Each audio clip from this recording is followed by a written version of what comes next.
So as I predicted would happen, Sports Illustrated has now announced that Devin Haney has won the Fighter of the Year award.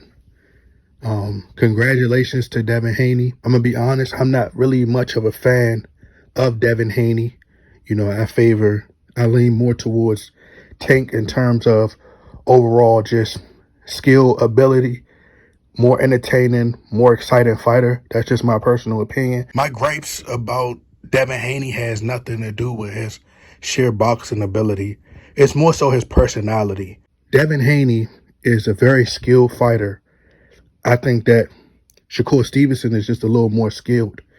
Shakur Stevenson has the higher IQ. He has the better timing, knows how to utilize the ring a little bit more. He's a lot more explosive. His foot movement, his footwork. But Devin Haney has the right people around him in terms of the politics of boxing. And he has the right connections, brushing shoulders with the right people. So as long as he's aligned with the right people like Terence Crawford once was, he's able to get things in his favor. May it be opportunities, so on and so forth.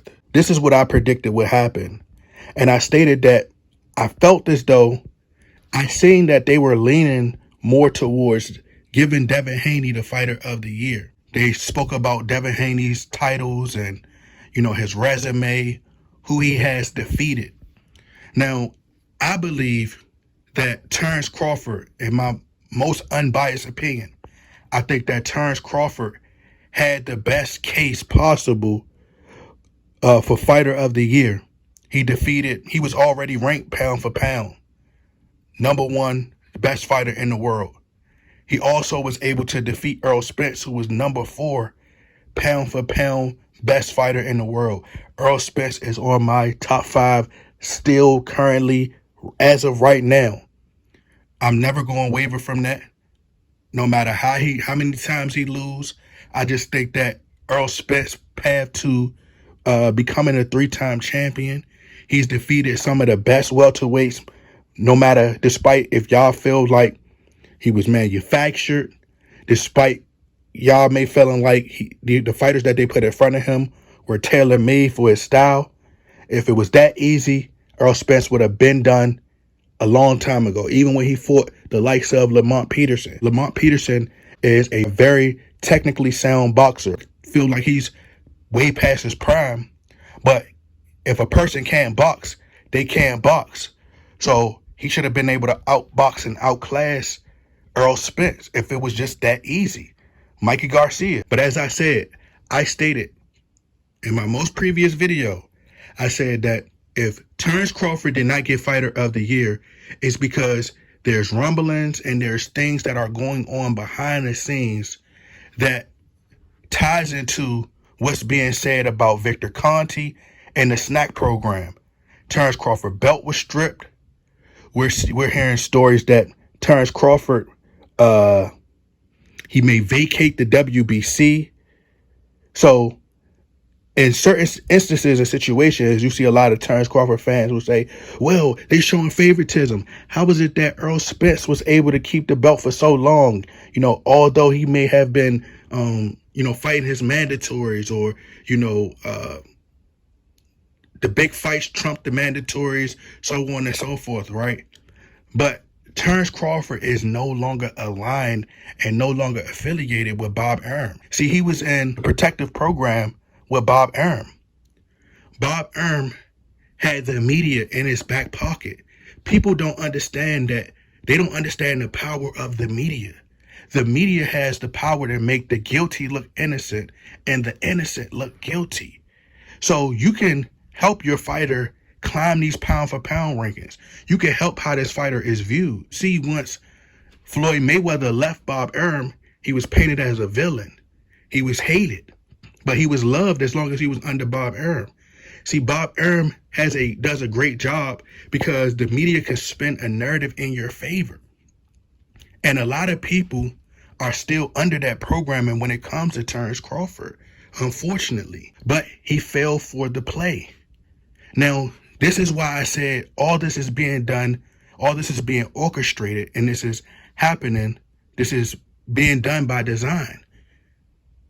My theory is this.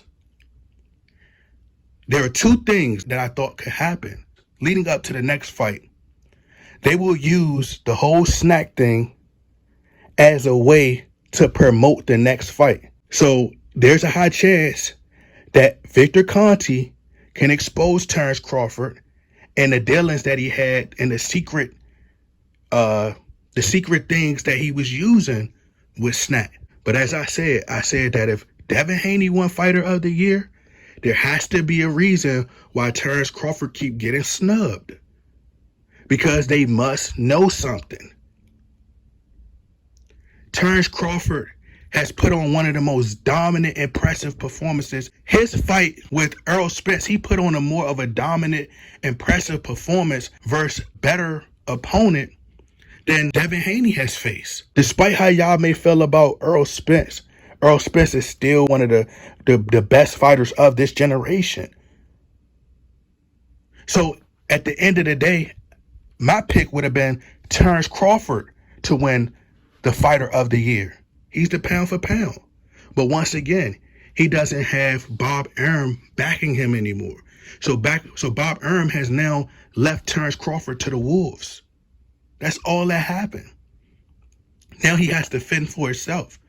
See, he doesn't have that connection anymore.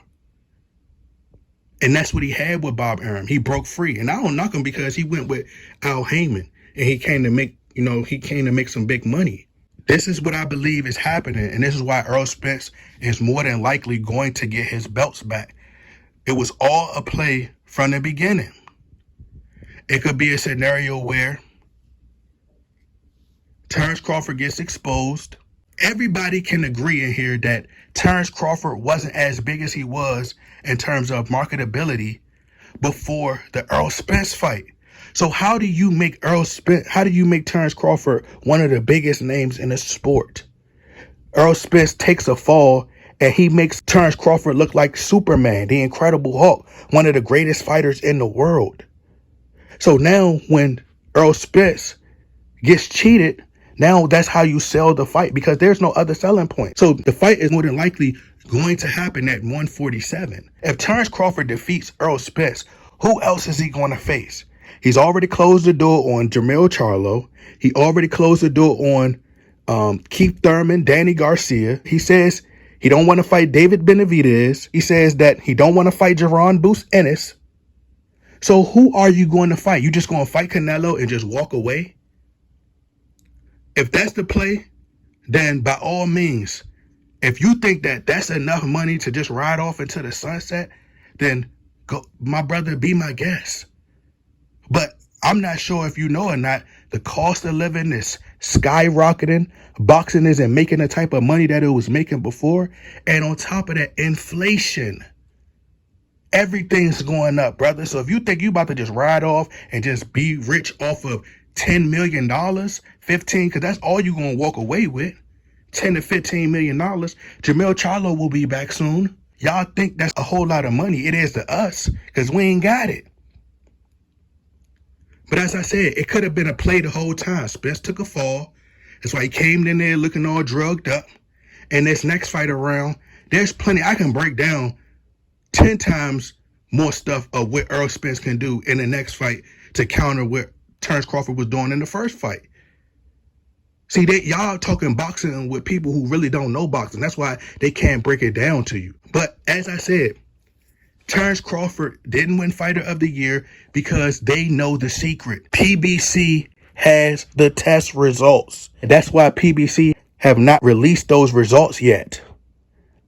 There's a reason why Victor Conte is now coming on Manager Marty's platform. So you could blame the stars, the moon, the altitude, the mountains, blame whatever you want. But at the end of the day, Spence has to tell that story. You can't tell us what went wrong in his camp. That's for him to tell us. The power made the difference. Simple as that. And Victor Conte, people like, he just going to not care about his snack, not care about his company. They're going to come out to his company. Do you realize that they not giving him the snacks products? They giving him the other stuff. like with Balco. So Balco got shut down, but Snac stayed around and is still here to this day. He's only allowed in boxing. Wake up. But that was the play by PBC. All they wanted to do, they wanted to lure Terence Crawford out of his contract. Now he done got out of his contract and not tied with Bob Arum. He ain't got to, they don't have to deal with doing business, and Bob Arum wanting a bigger percentage, bigger cut is a headache. So now they could do a direct deal with Terence Crawford. Now he's locked into contract. They done built his name up. Now the fight is going to be, it's not going to be as big, but it's still going to be a big fight because Terence Crawford has a bigger name now. Earl Spence still has his fan base. So they created him into a star. That's what PBC know what they're doing. So now they're going into another fight. They done got this money from Amazon Prime. Amazon then gave them this money, this upfront money, and they're going to get their money back because they're going to be sponsors. Like, it's all a play. And now Terence Crawford has no other way to run to, especially once the truth is revealed.